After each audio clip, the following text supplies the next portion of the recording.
Hello and welcome to the Film Pulse podcast. This is episode number 325. My name's Adam Patterson. With me today, we got Kevin Rakestraw. Hey, Kevin. Hey. This week on the show, we'll be reviewing Gabriel Abrantes and Daniel Schmidt's Diamantino, along with someone we're watching on the watch list and going over this week's new releases in theaters, VOD, Blu-ray. Thank you so much for joining us. Remember, you can help support Film Pulse on Patreon at patreon.com/filmpulse, just $1 a month. Also, please consider reviewing us on iTunes. That's extremely helpful as well. Just a couple things, little housekeeping bits. There will be a new Ryan Watches a Movie this week, so stay tuned for that on Thursday. We had him watch Halloween 2018. That was a surprising one. Very surprising one. Let's just say that episode is brief. Yeah, that's kind of I feel like that was kind of a Ryan first. Yeah. I was shocked by how that turned out. We're going to be recording a new episode of Saved by the 90s, probably just a couple hours after we record this. So stay tuned for that. Just remember that's on a separate feed. So make sure you subscribe to Saved by the 90s on your podcast provider. And keep an eye on our Twitter, 90s Pod, to find out exactly when we'll be releasing it. I just need to look at the dates and figure out how long it's going to take me to edit and all that stuff. With that, I think we can jump into our review this week. We're talking about Diamantino. I have a synopsis here. Diamantino, the world's premier soccer star, loses his special touch and ends his career in disgrace. Searching for a new purpose, the international icon sets on a delirious odyssey where he confronts neo-fascism, the refugee crisis, genetic modification, and the hunt for the source of genius. How about that? Kevin, what did you think of Diamantino? Well, there's one thing that I definitely cannot argue with, and that this is an original movie. It's definitely original. It's got some creativity in there.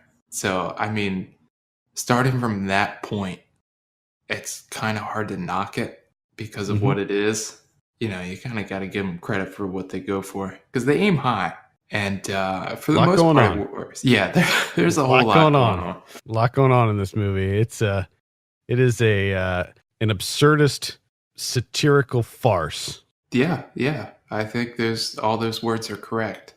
Now, the only thing, I don't know if there might be too much going on. I'm kind of leaning that way. To me, there was just a bit too much going on. And at the same time, it seemed like they were, trying to confront these, big important issues. But I don't know. It didn't really seem like they had a whole lot to say about them with the fascism and everything. Right. It's just, I think more than anything, they were just satirizing what's happening in the world. I don't think they had much to say about it other than that it is ridiculous. Like, yeah. I think the movie in and of itself is the statement. Like, the movie's ridiculous. All of this is ridiculous. And that's what it is. Like, and I think that's kind of what they're going for. And I think I agree with you for the most part. And I think the only thing that kind of got me is like the creativity and everything seems to peter out a little bit. Maybe like halfway through or so.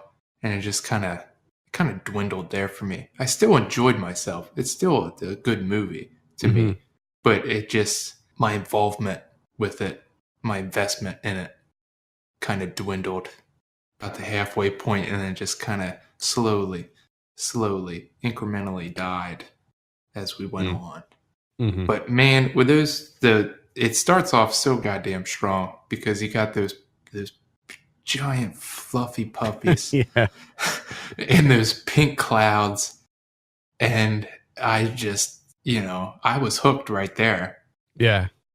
So just to step back, you have this, like the synopsis says, you have this star soccer player. It's the World Cup semifinal, right? That was the semifinal match that they showed at the beginning. It was Portugal against Chile, if I'm not mistaken. And you have Diamantino, who is like Portugal's all-star player. And the way he gets in the zone is he imagines that he's in this like cloud land where it's just everything is pink and you have these, he's in the clouds and there's just giant puppies on the field and he just dances around these puppies with the ball. And that's what makes him an all-star.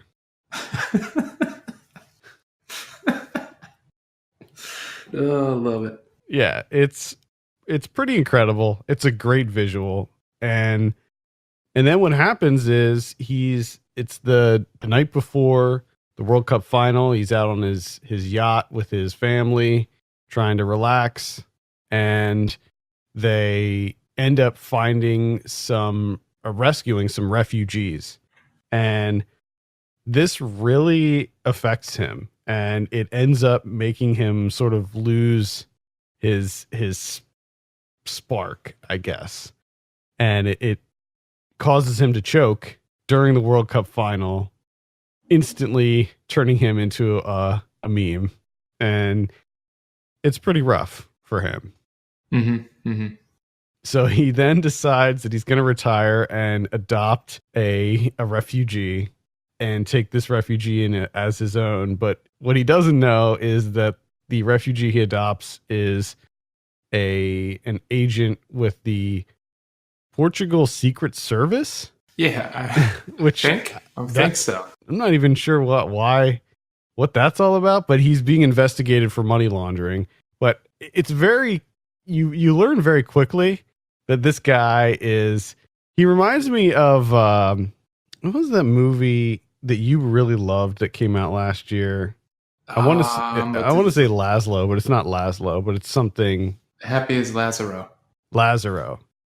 He was kind of like. He reminds me of Lazaro, where he's just he's like an innocent, pure soul, and he just loves happy things, and he just loves loving things, and he doesn't realize that the little refugee boy that he adopts is like a full-grown woman who's undercover for the Secret Service. And not only that, so he has that going on, but his evil twin sisters, they are conspiring to work with this like opposition party, this like opposition political party in Portugal to help to trick him into being like the figurehead of this sort of Portuguese version of Brexit, where they want this party to take over and build a giant wall around Portugal and pull out of the EU. And then also, I don't know if should I be giving more away? I don't know what would be considered spoilers in this. I think that's kind of the beauty of this movie is you can say every single thing that happens in this, but I don't think you would necessarily spoil like the actual experience of watching this. Yeah. I just feel like it's important to know certain things. He's just going into it, like key elements of this will make you want to see it. And that's why I was trying to describe the plot a little bit, because once you hear it, you're like, well, I have to see this. Well, they try and tap into his genius because they want to clone it. They want to clone him and put him in a bunch of soccer players and then take over the world by winning the World Cup year after year, or every 4 years, I should say. And then I guess one of the ways that they have to do this is using clownfish DNA and merging it with his. I'm not sure why. But then that has adverse side effects. Him growing breasts. And it's just they quickly find out that there's absolutely nothing in his brain whatsoever. Yeah. Because all the dude does is he's really into bongo juice, whatever. Bongo juice and Nutella waffles. That's all he does. That's it. I love the scene early on when the undercover agent Aisha, goes to the computer and hacks into his computer, and there's a folder on his desktop that just says private folder, and you think it's going to be something, but it's just pictures of puppies. Oh my god. That's literally the only thing on his computer. Yep. So you quickly get to learn that this guy is, like you said, he's probably the most innocent person in the world, because literally all he wants to do is drink bongo juice, eat Nutella waffles, and look at pictures of puppies. That's it. He literally does not want to do anything outside of that, except maybe play soccer once in a while. He likes soccer. He also likes his little kitten named Mittens. And Mittens is the best. But I don't even know if he likes playing soccer. I think maybe it seems more so that the soccer is what brings on the fluffy puppies that he gets to see. I think he's more so there just to visualize his fluffy puppies. Yeah, I mean, he says early on that that was the only thing he was ever really good at. So I think that's probably one of the reasons. Also, his father, he has a really close relationship with his father, and his dad really loves soccer and wanted to support him during that. So I think there was several things that made him play. Yeah. I mean, his sisters, though, evil, just pure evil. They're awful. They're so evil. They're evil to like an absolutely ridiculous degree too. Like the scene where they're trying to chase a pig through a hedge maze in order to slaughter it for some reason. Like, yeah. Like they're rich. They live in a giant mansion. You can't bring in like nice cuts of pork. You gotta slaughter a pig yourself. Well, that's the other thing. Like, you don't have someone on the premises that slaughtered the pig for you. I think they just did it because they wanted to. Like I think so. Yeah, like they drew satisfaction out of doing that.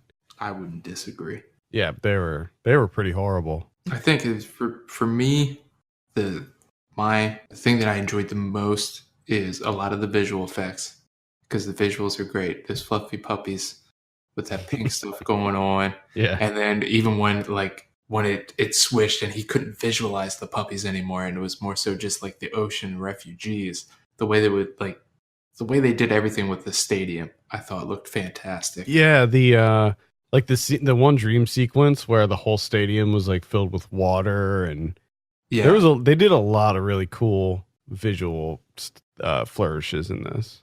And then even like the Lamborghini genetics, that whole compound, everything filmed there too. And then so the flip side of this is the thing that I hated the most, which I'm sure you know already, is the voiceover. It's just stupid. It's there's a lot of narration in this. He narrates the whole thing. I mean, I give them points for not dropping it like so many movies do, where they like drop it after the first 10 minutes. Yeah. And he pretty much consistently narrates through the whole time. And I will agree that it wasn't necessary. It didn't bother me too much because a lot of what he said was funny. Yeah. I couldn't get into it. And like that part of it. Yeah, I mean, I don't blame you for that. I'll also agree that there was a little bit too much going on as far as the many messages that were behind this movie. Like they started like enacting this plan. Like this plan started, they sort of launched it, and they didn't really, other than just showing that like they launched phase 1, they didn't really show the outcome of that. Like, did this do anything? Did they end up pulling out of the EU? Like where did that go? Yeah. How did people perceive him after all this went into place? It seemed like everything moved rather quickly in those areas. And then it was like we spent a lot of time with like Aisha and her girlfriend. Which, Lucia, there's no resolution to that. Yeah, and it doesn't really, like, as much time is spent there, there's not a whole lot of progression to that whole arc, which just seemed kind of odd to me, that you're spending time on a lot of these narrative threads, but there's not a whole lot of progression to them, and then, like, the big stuff just kind of just zips by. Yeah, I will definitely agree with that. Although overall, I still think it's a really good time. I had a lot of fun with it. I thought it Oh yeah. I mean, looked good. It's very funny.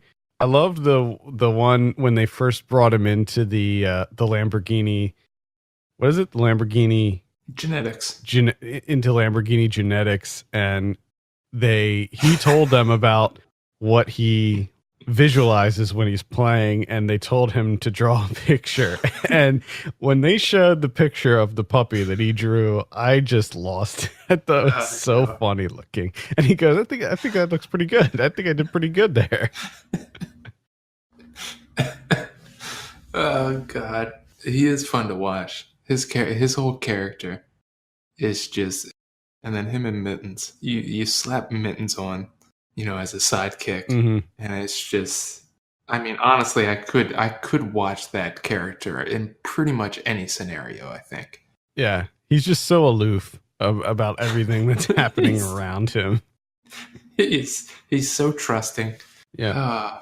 He just, I loved his house too. He lives in this like giant estate, and everything in there, like all the rooms, it's just like he has he sleeps in his own bed sheets. So like very frequently they show him in bed or other people in bed in his house, and like the pillowcases are his face, and like every piece of clothing he wears has his name on it.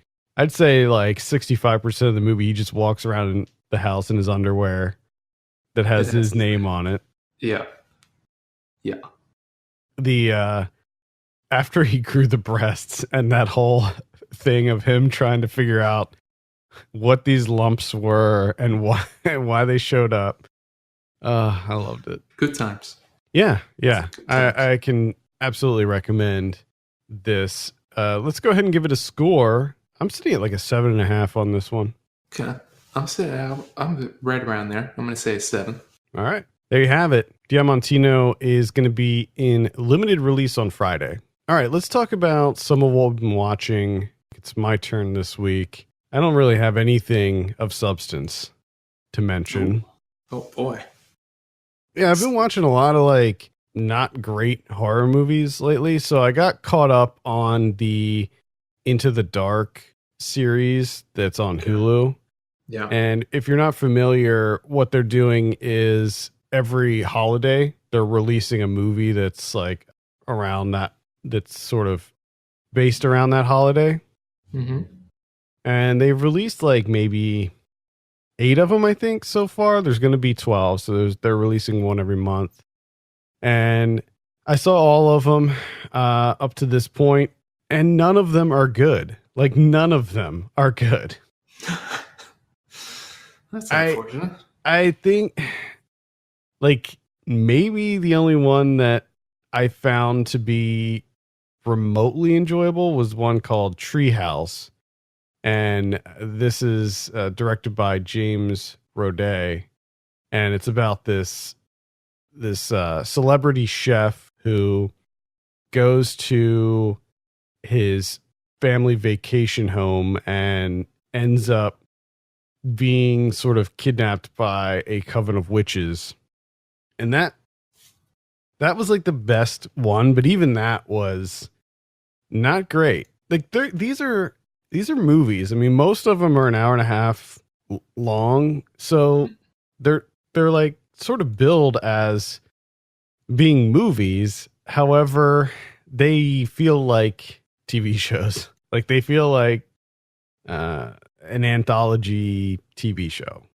And you have some like decent directors behind some of these. I think Sophie Takal directed one of them, and the latest one to come out was called All That We Destroy, and this one starts off really, really good. This is directed by Chelsea Stardust, and this one like starts off really strong, but then just peters out so quickly. And that seems to be what happens with a lot of them. Like they all start out with a strong premise, but then just slowly fizzle out.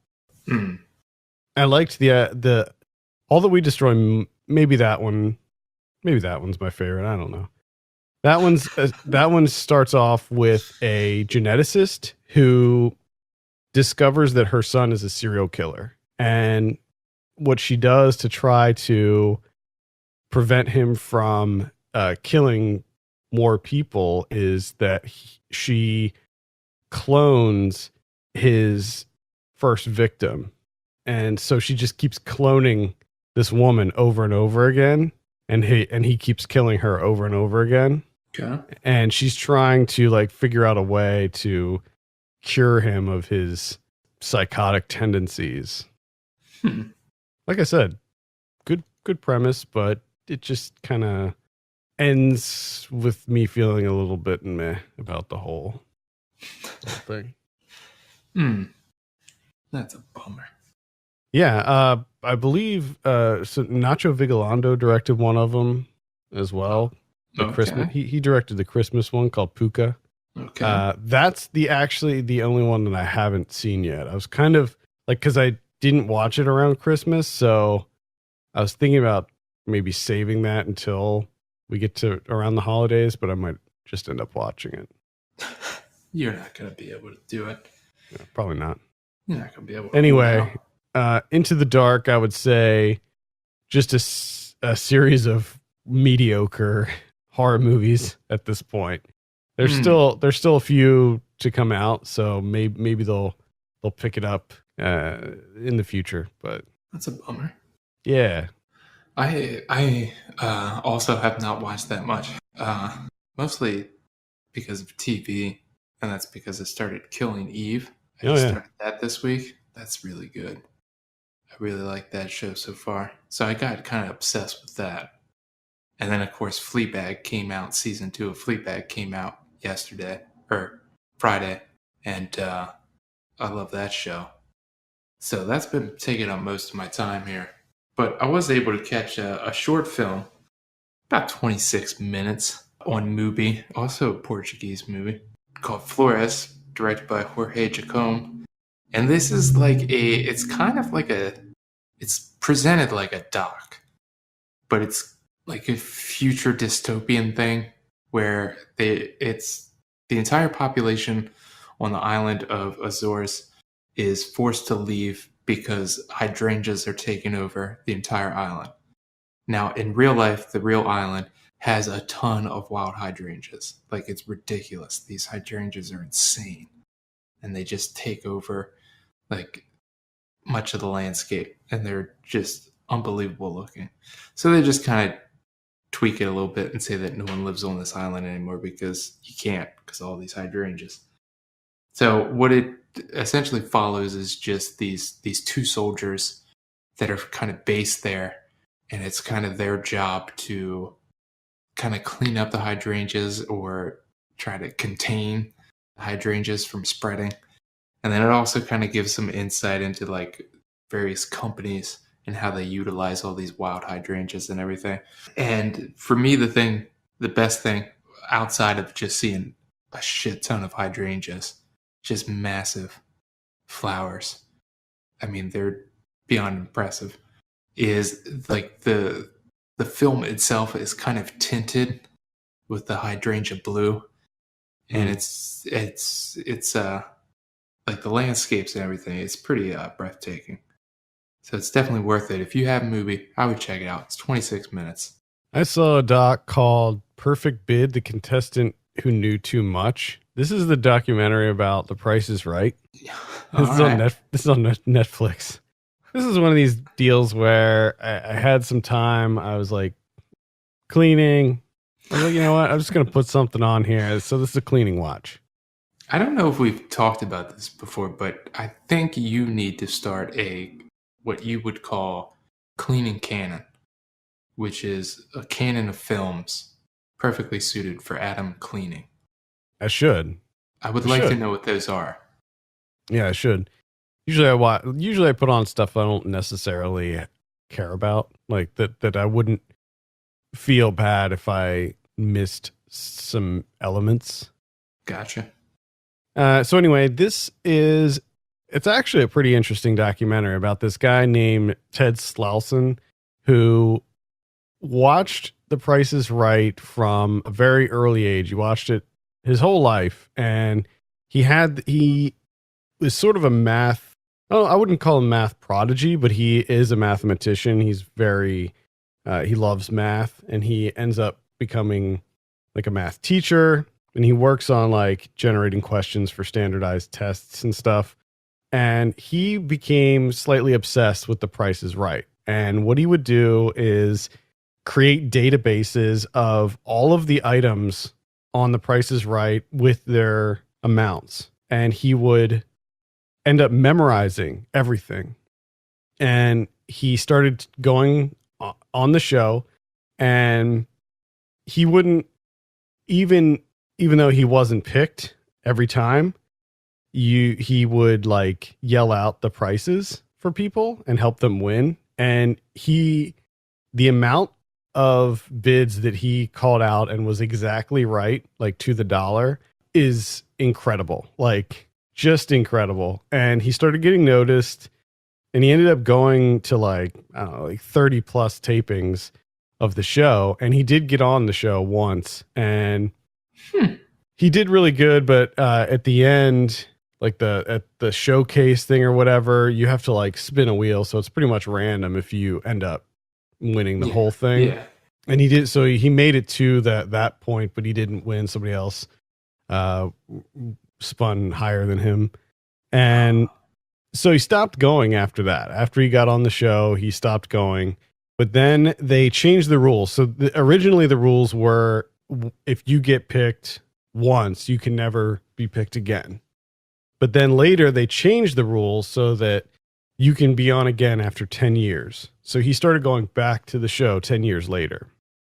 Okay. And he didn't get picked again, but he did end up helping this guy who picked on the like final showcase thing. He ended up telling the guy the exact amount for this one specific item, which was $23,743. And he picked it exactly right.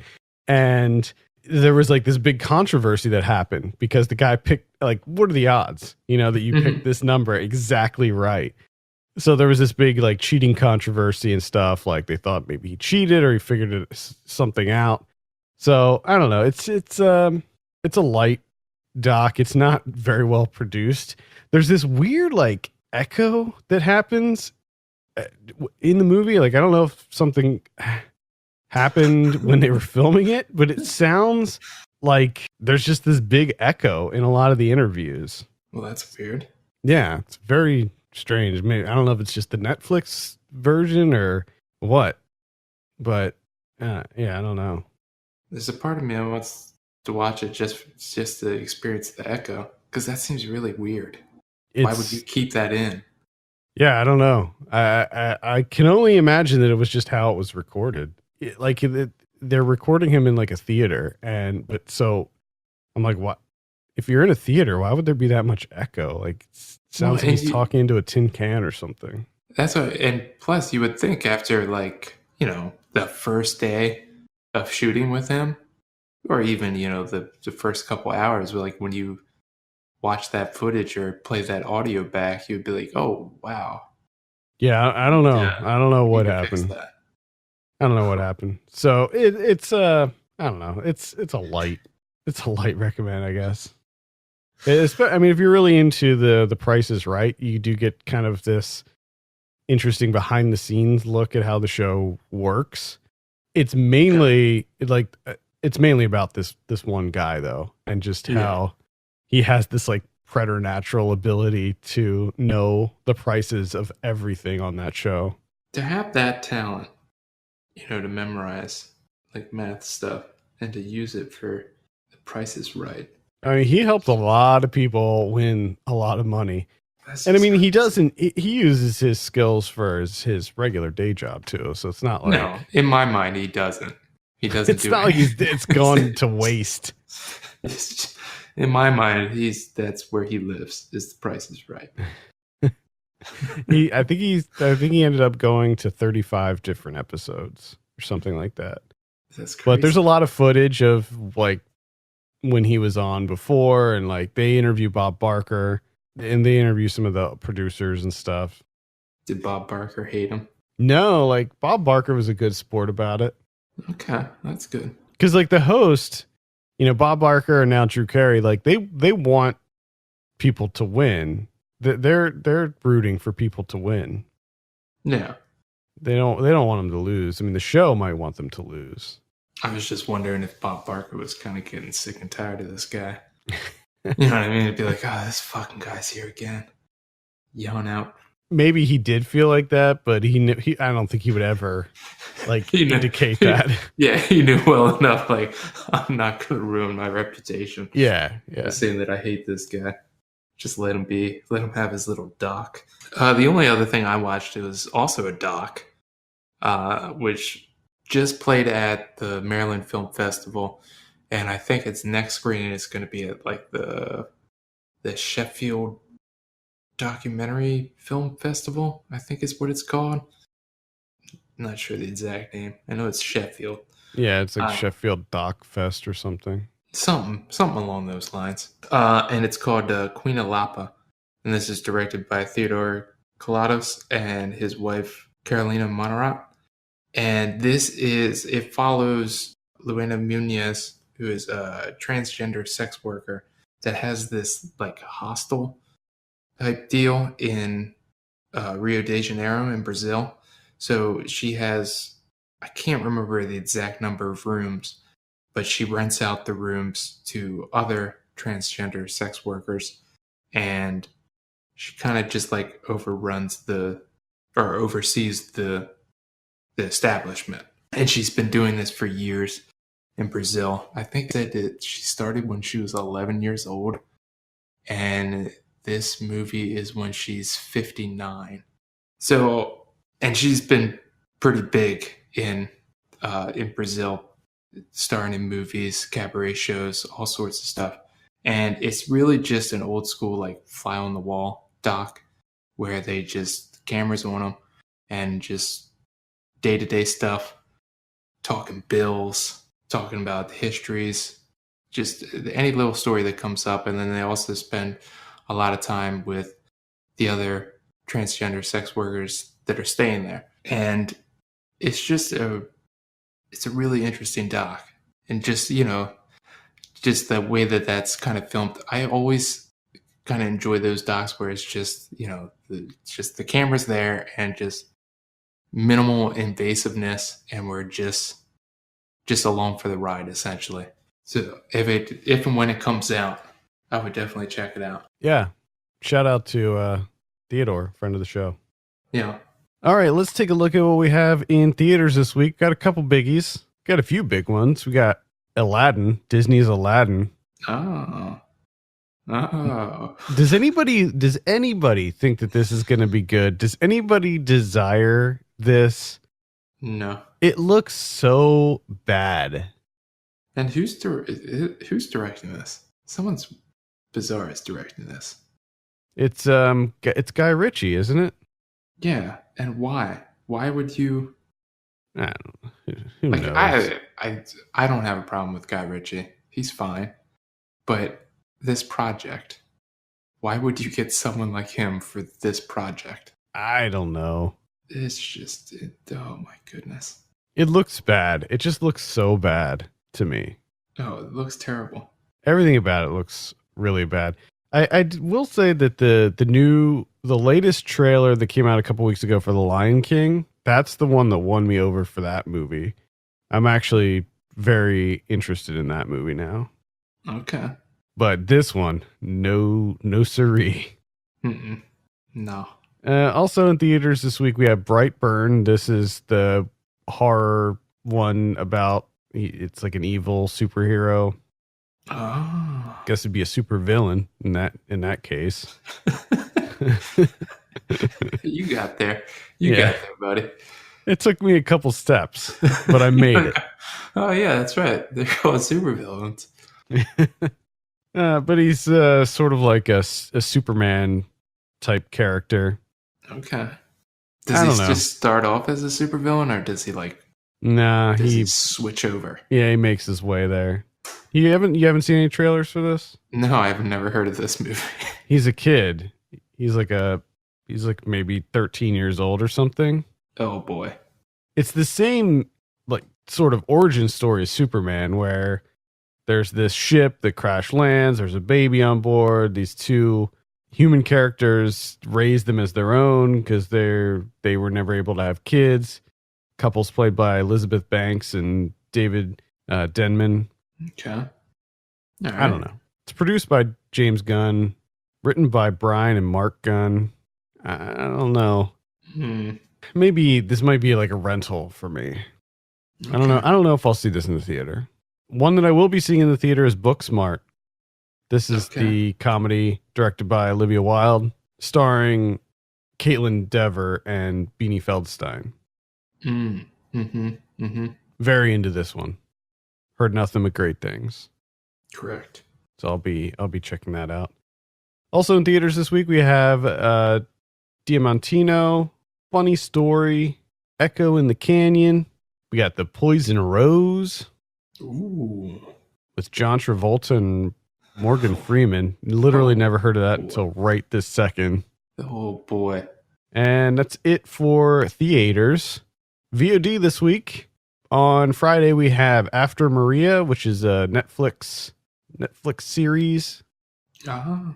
Okay. This is a doc, I believe. Netflix They're doc. all Yeah. Everything's docs now. Not The Perfection, which is also on Netflix. It's a doc. I don't know where you heard that, but it's a doc. Well, you're wrong. You're wrong. Wrong about that. Stars Allison Williams and Logan Browning. It's an elegant and terrifying suspense ride filled with unexpected twists and turns. Oh boy. I'll be checking that out. Why not? Also on VOD on Friday, we have Funny Story.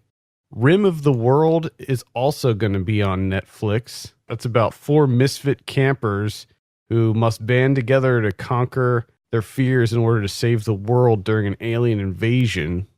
Oh, okay. That's directed by somebody. Who is that directed by? Like somebody notable. Let me just plug that in real quick. Look it up real quick. Oh, it's McG. That's who it is. Directed by McG. McG. Back at it. McG, back again. Back in the game. Oh, boy. I'm not sure if he was ever out of the game, but it's just like his movies are so generic that you often forget which ones he directed. Yeah, that's what the G stands for. McGeneric. And then on regular VOD, we have Avengement, which is the worst title. So bad. However, the movie itself actually looks like it's pretty fun. It's an action movie starring Scott Adkins. Okay. Movie looks very fun though. On Blu-ray this week, we have How to Train Your Dragon: The Hidden World. Okay. Shout Factory is putting out a collector's edition of Earthquake from 1974. Shaft in Africa is coming out. That's getting a new Blu-ray released, as is Shaft's Big Score from 1972. Shaft in Africa is pretty good. I never saw Shaft's Big Score. I don't think I've seen any of the Shaft movies. All right. She Devils on Wheels from 1968 is coming out on Arrow. White Chamber is coming out. This says 2018, but I'm pretty sure that came out earlier this year. That came out just like a month ago. A Dark Place, a movie called Trading Paint. It's a racing. Is it racing doc? Race car. No, it's John Travolta. He's just in every fucking movie. Yeah, he's working. He's a working man. Oh man, did he not pay his taxes? I don't know. Yeah, I think it might be one of those situations. It has to be. Yeah, because he's just doing tons and tons of stuff. Those guys are always given the opportunity to just make a bunch of shit movies to pay back their taxes, and Wesley Snipes goes to jail. Yeah, I know. What's up with that? I think we know what's up with that. Yeah, I think you're right. That's pretty much it. What about Criterion's this week? We have one, and that's Let the Sunshine In. All right. This is a contemporary release. Yeah. Criterion. Seems like they're doing it a lot more now. Well, they love Claire Denis. They do. They love some Claire Denis. Fucking love her. So that's finally getting released. And it also has a short film on there that she made back in 2014, adapted from a text from the co-writer of Let the Sunshine In. It's got some new interviews with her and Juliette Binoche. And then it also has a trailer, if you're into trailers. And that's it for special features. Sounds a little bare, but yeah, the short film sounds. Yeah, but it seems like you could have. I mean, it's a newer release. Right. You load it up. Why not? Did you see that they're releasing her? I think it was like her first movie in theaters. They're releasing it on the La Cinema Club. Yeah, that's coming back. I saw that. June News. June 14th, I believe. It's exciting. Yeah, they always have some good stuff on that website. Well, it's going to be completely revamped. They're redoing the whole thing. Watch out. New movie every week. It's gonna be completely free to everyone. Mm-hmm. No subscriptions or anything, and you're going to be able to watch the movie for 1 week, and then it's going to be replaced by something else. You got to stay on top of it. Yeah, and they're doing screenings too, like theatrical screenings for some stuff. Okay. I mean, I'm sure that they're not going to be in your area. But what? You don't think so?